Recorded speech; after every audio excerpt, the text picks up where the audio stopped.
Hello, ഭക്ഷണമൊക്കെ കഴിച്ചോടാ?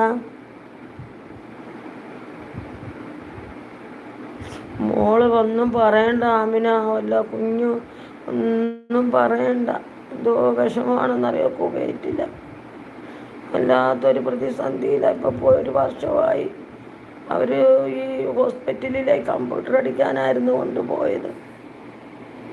അവിടെ അങ്ങ് ശമ്പളവും അങ്ങനെ കൊടുക്കുന്നുമില്ല. ഭയങ്കര 2 നേരം ഡ്യൂട്ടിയും കൊടുത്തിരിക്കുക. ഭയങ്കര കഷ്ടപ്പാടാണ്.